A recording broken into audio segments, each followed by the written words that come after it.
This is Matthew Cratter from Bitcoin University. Today I want to talk about why gold is such a terrible investment. Since 2009, we've seen the most money printing and monetary debasement ever engineered by a major central bank, namely the Fed, that presides over a global reserve currency. This is how much the Fed's balance sheet has grown since the GFC, since the Great Financial Crisis, where it began having less than $1 trillion worth of assets on its balance sheet. And even after the recent quantitative tightening, it still has north of $7 trillion on its balance sheet. So a lot of money printing. So what have Bitcoin and gold done over that 15 year period? Well, gold is up just 5% a year, not keeping pace with the growth of the money supply or the money printing, while Bitcoin is up over 200% per year over the past 15 years. If you're relying on gold to preserve your purchasing power, you definitely have an inferior asset. We can see at the top here, this orange line is the NASDAQ since the beginning of 2009, really when the money printing started. The yellow line is a trash company, literally a trash company, Waste Management. The light blue line is McDonald's, a trash food company. And here's gold, underperforming all of this trash, not even doing as well as McDonald's or a trash company. Gold over this period just up a tiny amount.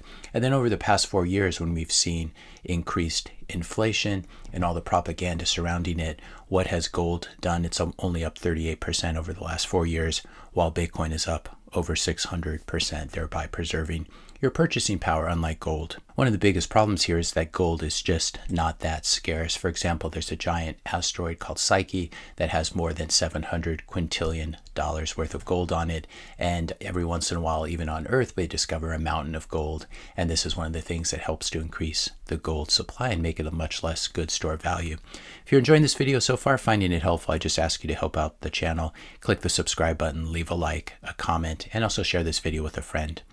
Now, what happens when the price of gold goes up, as it has been doing for the past year? What happens is existing gold mines kick into high gear, and people also try to open up new gold mines. Higher gold prices means that more supply gets dumped on the market. By contrast, when Bitcoin's price goes up, it's impossible to mine more of it or to mine it more quickly. If you add a lot of hash power to the Bitcoin network, the difficulty adjustment kicks in and makes it more difficult to mine Bitcoin to ensure that those 10-minute block times on average stay relatively constant. This is extremely important. Unlike every other commodity in the world, higher prices do not increase the supply of Bitcoin. Further, gold has no supply cap while Bitcoin does. Now, why does this matter? Historically, above ground gold supplies have increased 1 to 2% on average every year for centuries and centuries. So let's use the middle of that. Let's use 1.5% annual supply increases as our number for gold. And if we look at this present value calculator, we can see if we assume 1.5% annual growth, and we're basically trying to double the value going from 10 to 20. That's sort of an arbitrary number, but this gives us the result that it takes 46.5 years at this sort of compounding of 1.5% to double the supply. So assuming 1.5% annual supply increases of gold above ground, it takes a mere 46.5 years for global gold inventories to double. That means that the half-life of your investment in gold is just over half a lifetime. So when you hold gold, you're slowly bleeding economic value thanks to the overall supply growing. By contrast, the future max supply of Bitcoin is already known, 21 million coins. And since the April 2024 Bitcoin halving, the annual inflation of the Bitcoin money supply is now even lower than gold's. So the forward monetary inflation on the Bitcoin network due to the reduced miner block subsidy is now just 0.85% annualized supply increases. And of course, we know this caps out at 21 million coins by the end. So when you hold gold, you're holding your savings in a leaky ship because inventories are increasing.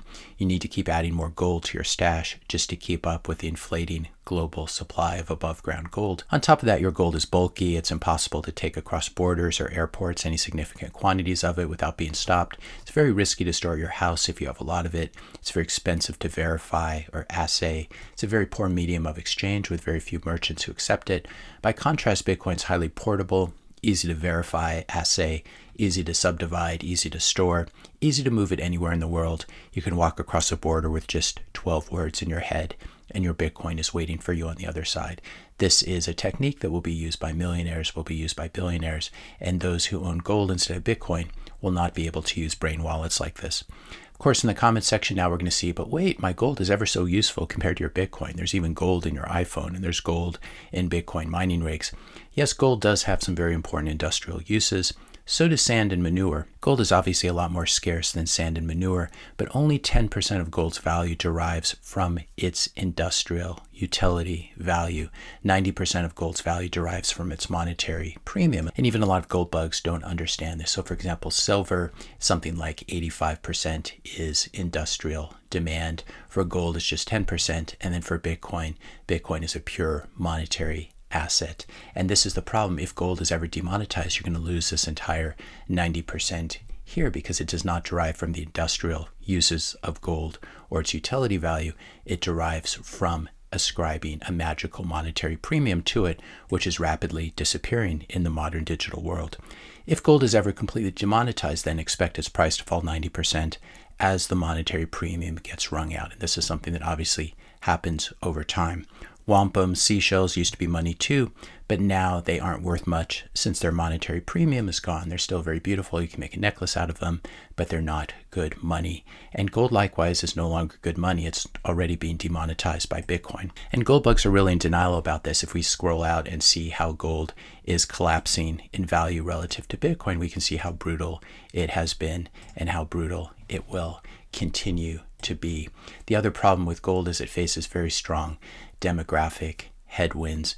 Even traditional cultures like in India, for example, are moving away from gold, and the younger generations like millennials and Gen Z have no use for gold. By contrast, they understand crypto, they understand tokens, they understand digital money, and as such, they're all eventually, if they don't get wrecked in crypto, they're going to make their way to Bitcoin, and they have no interest in shiny yellow rocks, unlike their forefathers. This is unfortunately what's going to happen to all the boomer gold. It's going to be sold by their descendants, and it's going to be traded instead for modern digital money like Bitcoin. These are the very, very strong headwinds that gold is facing. By contrast, Bitcoin is facing many, many very easy tailwinds and increased adoption globally as well as among the younger generations. If you enjoyed this video, be sure to hit the subscribe and like buttons.